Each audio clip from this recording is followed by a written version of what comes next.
힘들 때나 또는 좋을 때나 시간이 흐르고 시공을 초월하여 모든 사람들에게 공통적으로 인기가 있는 단어 중에 하나가 성공이라는 단어라고 알려진 바 됩니다. 성공. 그렇죠. 성공 싫어할 사람이 있겠습니까? 성공은 모든 이들이 추구하는 삶의 목적이기도 한 것이지요. 이렇게 여쭤보면 어떨까요? 하나님께서는 우리의 성공을 좋아라 하실까요?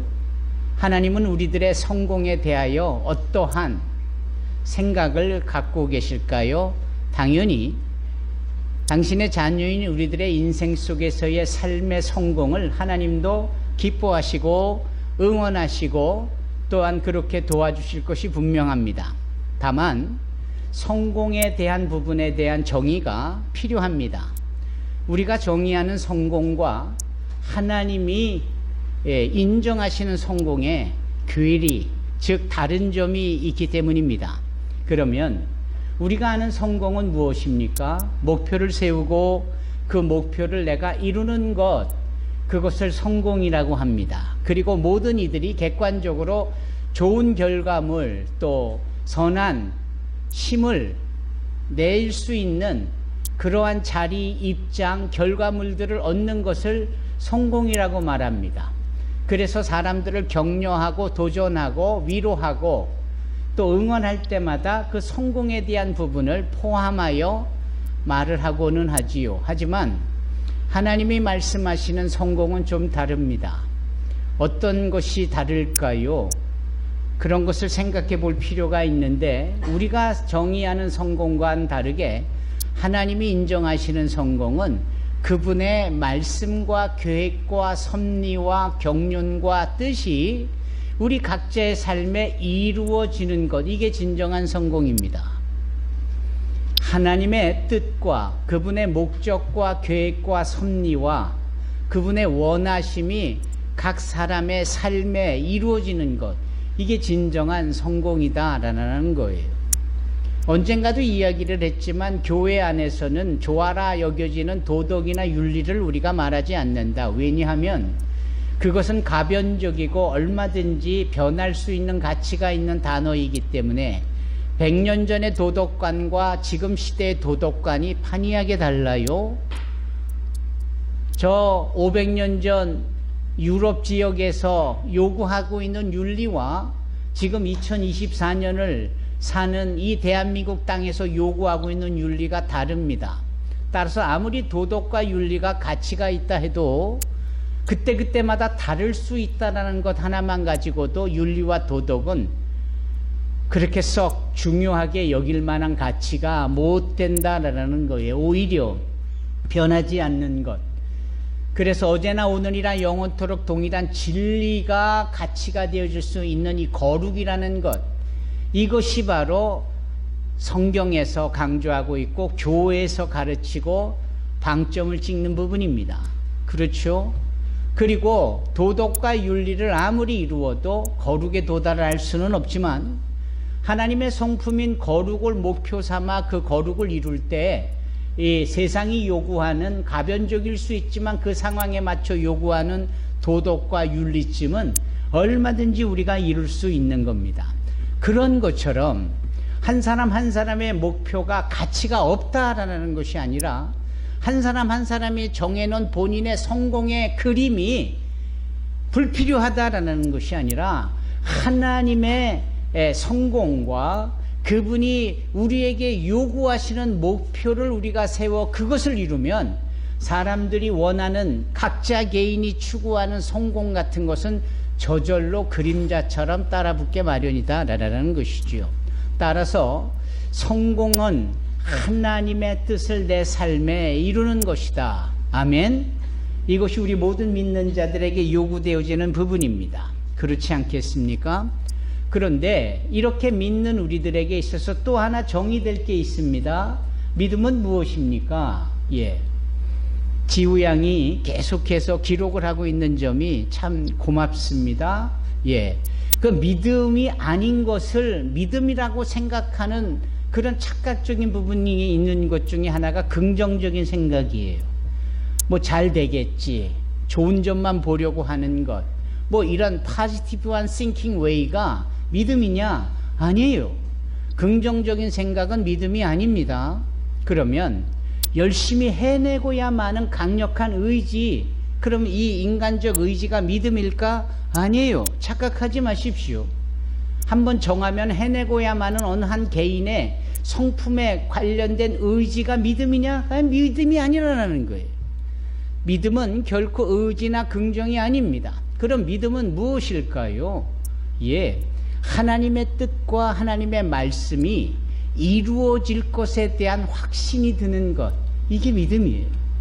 따라서 믿음은 아무것도 없는 거에서 긍정적인 생각을 가진다고 믿음으로 자라는 것도 아니고, 아무것도 없는 곳에서 내가 시작한다라는 강력한 의지가 있는다고 해서 되는 것도 아니고, 믿음은 반드시 무엇이 전제되어야 합니까? 하나님의 말씀이 전제되어져야 하는 거예요. 하나님의 말씀 속에 하나님의 계획이 담겨져 있고, 하나님의 목표가 담겨져 있고, 하나님의 의지가 담겨져 있고, 하나님의 섭리와 경륜이 그 말씀 속에 담겨져 있고, 그래서 그것이 이루어질 것에 대한 확신이 드는 순서로 정해짐으로 우리 안에 믿음이 탁 촉발되고 점화가 되는 거 아닙니까? 그래서 우리가 하나님의 말씀을 들을 때에 로마서 10장 17절의 말씀, 소위 믿음은 들음에서 나며 들음은 그리스도의 말씀으로 말미암는다 라고 선포하는 이유가 거기에 있는 겁니다. 믿음은 저절로 생기는 것이 아니라 하나님의 말씀이 전제되어질 때 그림자처럼 따라붙어 생기는 게 믿음인 거예요. 이 믿음이 소위 하나님께서 계획하신 뜻과 목적이 우리의 삶에 이루어질 것을 말씀하여 주심으로 인하여서 그것이 확신이 드는 거죠. 새해 들어 여러분들에게 각 가정해 주시는 말씀, 또 우리 산소망교회 주신 디모데후서 2장 15절의 말씀, 이게 다 우리에게 믿음을 촉발하고 점화시켜 주시려는 취지에서 하나님의 주시는 말씀으로 우리가 받아들이게 되어지는 것이고, 그걸 근거로 믿음이 생겨나는 겁니다. 아멘. 반드시 하나님의 말씀이 우선되는 거예요. 1층에서 예배드리는 분들도 잘 생각해 보십시오. 아무것도 없는 곳에서는 믿음이 있을 수가 없는 거예요. 그러나 하나님의 말씀이 있는 곳에서 믿음이 시작되어지는 겁니다. 믿음의 조상 아브라함을 보십시다. 아브라함에게 믿음이 있었어요. 물론 처음에는 없었지요. 그에게 하나님께서 말씀해 주시니까 그 말씀을 시작점으로 아브라함이 믿는다라고 처음 고백하는 장면이 15장에 등장을 하잖아요. 그 말씀이 소위 믿음이란 단어로 성경 전체에서 가장 최초로 기록되어진 영역이거든요. 하나님께서 아브라함을 이끌고 밤하늘에 빛나는 별을 보여주시면서 아브라함아 무엇을 보느냐? 빛나는 별을 봅니다. 아브라함아 이것을 세어볼래? 저 많은 별을 어떻게 제가 셉니까? 그러게나 말이다. 내가 너에게 약속했지 않았니? 내가 너에게 이렇게 창대한 민족을 후손으로 줄 거야. 그때 그 말씀이 촥 이 총을 탁 발사할 때 이 트리거, 이 방아쇠를 당기잖아요. 방아쇠를 당기면 탁 총알이 나가듯이 바로 그런 말씀이 아브라함에게 착 방아쇠가 당겨지듯이 점화가 되는 겁니다. 그래서 아브라함이 믿습니다라고 히브리어로 아멘이라고 말하는 장면, 이게 믿음이라는 단어로서 성경에서 가장 중요한 단어 중에 하나인데 최초로 사용되어진 것이 아담 때도 아니고 노아 때도 아니고 에녹 때도 아니고 누구 때였다? 아브라함 때였다. 하나님께서 아브라함에게 말씀하시고 그 말씀을 근거로 아브라함이 탁 믿음이 생겨난 겁니다. 그리고는 그 말씀 속에 주어졌던 그 비전과 목표와 그리고 계획이 소위 성공되어지기까지는 몇 년이 걸렸습니까? 25년이 걸렸습니다. 그 성공의 시작점에는 이삭이라는 자가 등장을 하죠.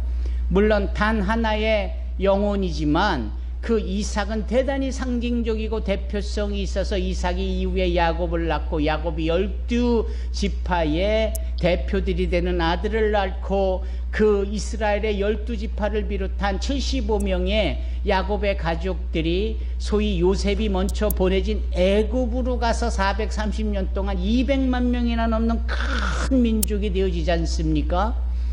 그 200만 명도 결국은 하나 둘 셋 세어보니까 200만이라는 숫자까지 나오는 거지 셀 수 없는 숫자는 아니잖아요. 그러나 하나님께서 셀 수 없을 정도로 많은 복을 민족으로 주시겠다라고 한 약속은 그 이후에 200만 명을 넘어 시대와 또 공간을 초하여 우리조차도 아브라함의 후손이라고 지금 이야기하고 있지 않습니까? 그 많은 사람을 어떻게 다 세겠어요? 무엇보다도 그 아브라함의 후손 속에 강력한 하나님이 약속하신 복은 무엇일까요? 바로 그 아브라함의 후손 가운데 예수 그리스도 하나님의 아들의 메시아로 이 땅에 오심이 포함되어지는 겁니다. 그 하나님이 행하신 일들을 만일 낱낱이 기억하면 이 땅에 쌓아둘 곳이 없을 정도다. 여러분 찬송가 304장의 노래를 하는 것처럼 하늘을 두루마리 삼고 바다를 먹물 삼아도 그 크신 하나님의 사랑을 다 기록할 수 없다. Unlimited. 셀 수가 없는 거예요. 헤아릴 수가 없는 거예요. 여러분 이 믿음이라는 것이 성공이라는 것이 이렇게 하나님의 말씀으로 말미암는 겁니다. 그러므로 이 믿음이 저와 여러분들에게도 하나님의 말씀을 통하여 촉발이 되고 촉진이 되고 실체적 성공으로 이어지기를 주님의 이름으로 축원합니다. 할 수 있거든이 무슨 말이냐? 믿는 자에게 능치 못할 일이 없느니라. 그렇지 않습니까? 이런 점에 있어서 하나님의 말씀으로 시작되어지는 우리의 인생의 삶이 복되고 2023년 새해가 기대가 큰 겁니다. 왜냐하면 그 말씀을 통하여 하나님께서 일하실 것이기 때문입니다. 아멘. 그러므로 우리가 우리의 지혜와 우리의 생각을 의지하지 않고 하나님께 모든 것을 맡길 때 하나님께서 우리의 나가는 길을 지도하실 겁니다. 지도라는 것은 지도 편달을 부탁드립니다. 그때마다 가르쳐 주시고 잘못된 거 교정해 주시고 좌로나 우로나 치우치지 않도록 바른 길로 인도해 주시고 교훈도 해 주시고 책망도 해 주시고 격려도 해 주시고 위로도 해 주시고 응원도 해 주시고 이게 다 한마디로 지도입니다. 이 지도에 대한 내용은 잠언 3장 6절에 언급하고 있처럼 우리의 나갈 길을 지도해 주시리라. 아멘. 새로운 시작과 새로운 병원과 새로운 학업과 새로운 계획을 또한 교회의 새로운 시작을 선포해 가는 점에 하나님의 지도가 있기를 축원합니다. 하나님이 일하시도록 시편 127편에 따르면은 하나님께서 짓지 아니하시면은 집을 짓는 자들의 수고가 헛되다. 사람이 의지를 갖고 열심히만 돼서 되는 게 아니에요. 그게 다 meaningless, 헛되다라고 말씀하시잖아요. 의미가 없다라는 거예요. 왜? 그게 진정한 성공이 아니기 때문에. 그리고 우리가 행하는 일들에게는 여러 가지 온전치 못한 실패와 허술한 부분이 있다 보니까 그런 거예요. 따라서 하나님이 일하시도록 하나님이 역사하시도록 그분에게 모든 것을 맡길 수 있어야 합니다. 너의 짐을 그분에게 맡겨라. 그가 너희를 안위하여 주시리라. 우리 송정섭 장로님이 베드로에 확 꽂히셨는데 그 베드로의 그가 기록한 말씀 중에 너의 짐을 주님 앞에 맡겨라. Casting your burden unto Jesus. 그리고 주님이 너희를 안위하여 주시리라. Because He will care for you. 주님께서 너희를 보호하시고 안위해 주시고. 문제는 우리가 주님께 맡기지 않는 데 있다라는 거죠. 여러분 주님께 맡길 수 있기를 바랍니다. 그 베드로가 주님을 3번이나 부인했던 그가 나중에 그를 찾아온 부활하신 주님을 만나고 진정 바뀌어지지 않습니까? 그래서 그가 사도로서 말씀을 전하고 성령에 충만하여 나중에 이 땅에 나그네된 자들이요 천국으로 가는 모든 순례자된 자들에게 신앙의 고백과 격려를 하는 말씀이 베드로전서요 베드로후서인데 그 말씀 속에 너의 짐을 주님께 맡겨라. 자기는 옛날에 못 맡겼거든요. 근데 나중에 알고 보니까 맡길 때 주님이 안위하여 주시더라. 책임져 주시더라. 보장해 주시더라. 아멘. 오늘 본문의 말씀을 보십시다. 오늘 본문에는 어떠한 내용이 담겨져 있습니까? 베드로 이야기입니다. 물론 베드로의 그 처음 이름이 시몬이에요. 시몬 베드로. 이 풀네임으로는 그렇게 부를 수 있겠죠. 예전의 베드로의 모습. 그렇죠? 그리고 지금 주님을 만나고 변화되어져 있는 시몬의 모습. 이렇게 두 가지 양면이 다 이 내용 속에 있는 거예요. 문제는 여기에 상황과 배경과 그 환경을 볼 필요가 있다라는 거죠. 여기 1절에 보면은 사람들이 예수님께 몰려들어 하나님의 말씀을 듣고 있을 때 그랬습니다. 예, 오늘 우리가 모두의 소위 성공이라는 키워드와 믿음이라는 키워드를 접근하고 이해하고 내 것을 만들기까지 처음으로 전제되어지고 요구되는 게 뭐였다고요? 하나님의 말씀. 예, 아무것도 없는 것에서 시작되는 게 믿음이 아닌 거예요. 믿음은 반드시 하나님의 말씀이 먼저 주어질 때 거기서부터 믿음이 시작되는 겁니다. 믿음은 들음에서 나기 때문입니다. 들음은 그리스도의 말씀으로 말미암기 때문입니다. 사람들이 여기 말씀을 들으려고 모여들은 그것 하나만 가지고도 얼마든지 하나님의 우리를 성공케 하시며 하나님의 놀라운 당신의 뜻이 펼쳐지는 결과물로 인도할 수 있다라는 거예요. 1절 하나에만 해도 그런 거예요. 사람들이 예수님께 몰려들어 하나님의 말씀을 듣고 있을 때. 그렇죠? 그렇습니다. 여기에 소위 시몬 베드로가 등장을 하는 겁니다. 예, 그는 이 모든 사람들에게 시청각적으로 보여주시기 위한 주님의 계획의 일부인 거예요. 그 사람들이 누군데? 하나님의 말씀을 듣고 있는 자들. 그렇죠? 예.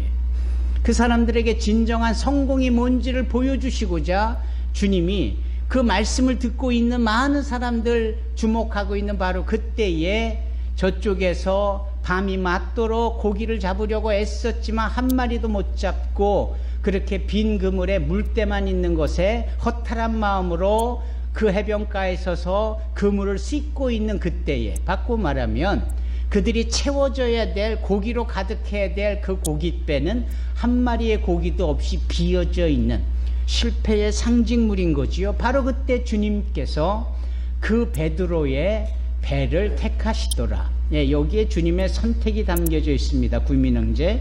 예, 그 많고 많은 형제 중에 하나님은 왜 나를 택하셨을까?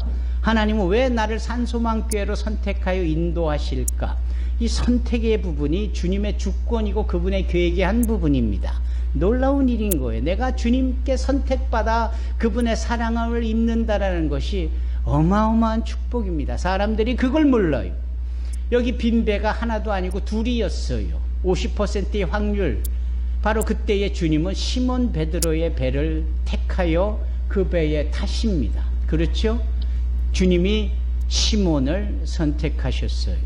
그 말씀을 듣고 있는 수많은 사람들 앞에 시몬에게 말씀합니다. 배를 조금 띄워라. 그러니까 사람들은 해변가에 우르르 몰려 있어서 계속 말씀을 듣는 그런 상황이고, 베드로는, 소위 시몬은 그 예수님을 독대하면서 예수님을 모시고 그 빈 배를 해변가에서 조금 띄워서 이제 호수에 떠 있는 배에서 해변을 보면서 주님이 말씀하시는 거예요. 아멘. 바로 그럴 때 사람들이 그 말씀을 다 듣는 거예요. 반대로 베드로 역시 예전에는, 조금 전에는 빈 그물만 씻는데 집중했는데 선택을 받아 예수님을 자신의 빈 배로 모시고 그 주님 옆에서 사람들을 선포하고 말씀하시는 것을 옆에서 듣는 아주 특별한 은혜를 경험하게 됩니다. 이거 선택이지요. 예.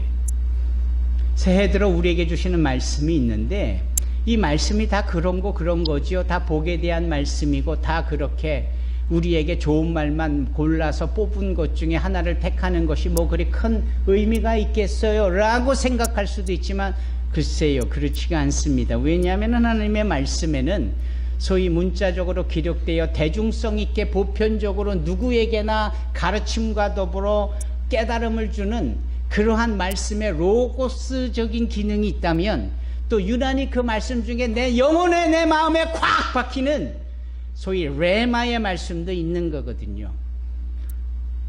오늘 찬양을 인도했던 적성견 안수 집사께서 그 레마에 대한 말씀에 대해서 언급을 하지 않습니까? 예.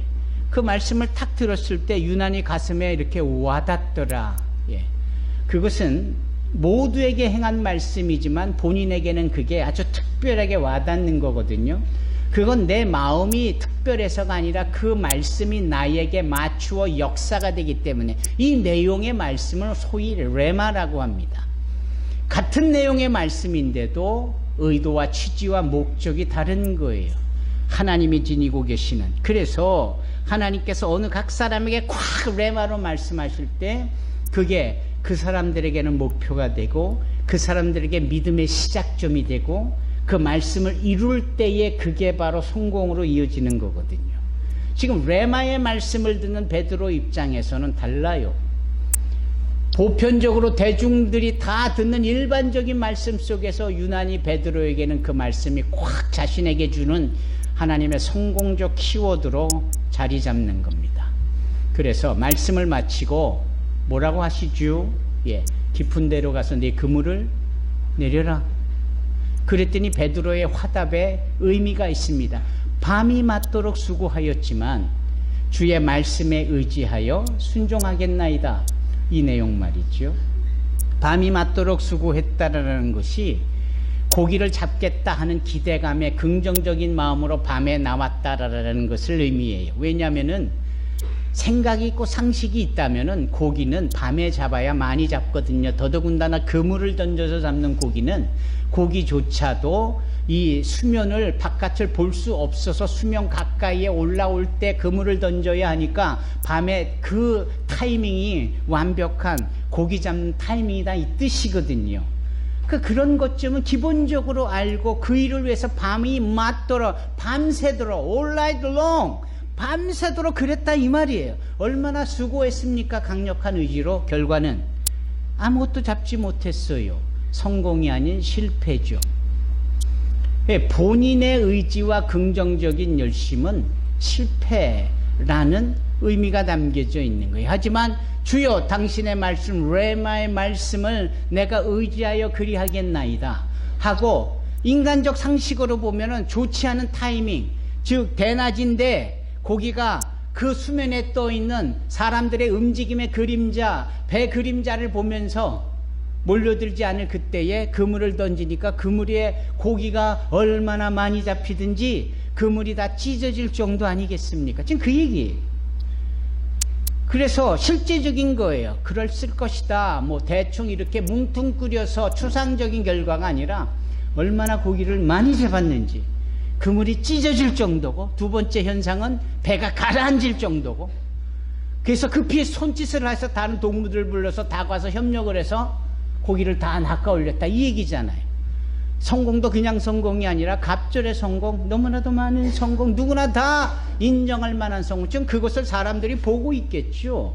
해변에서 보고 있지 않겠습니까? 뭘 생각했을까요? 아, 저게 진정한 인생의 성공이구나. 나의 의지와 나의 긍정적인 계획이 다가 아니라 주의 말씀에 순종하여 그대로 하는 것이 성공이구나. 오늘 병원을 개원하는 우리 허경림 집사님 네 분이 그렇게 하나님의 말씀에 순종하여 병원을 경영하고 성공해 나가시기를 주님의 이름으로 축원합니다. 우리는 그 일의 증인이 되고 함께 축하해 주기를 원해요. 아울러 우리들 스스로에게도 그 말씀을 적용해 가기를 원합니다. 여러분, 성공하는 크리스찬들이 되십시다. 어느 젊은이하고 이야기를 나누었습니다. 고민을 하더군요. 취업의 문제인 거예요. 직장의 문제인 거예요. 고달픔이 느껴졌고 애환이 담겨 있어요. 그런 것쯤에 사회적 분위기는 이미 익히 들어서 알고 있는데 앞불싸 대화를 하다 보니까 내 앞에 있는 이 청년이 그런 고민을 할 줄이야.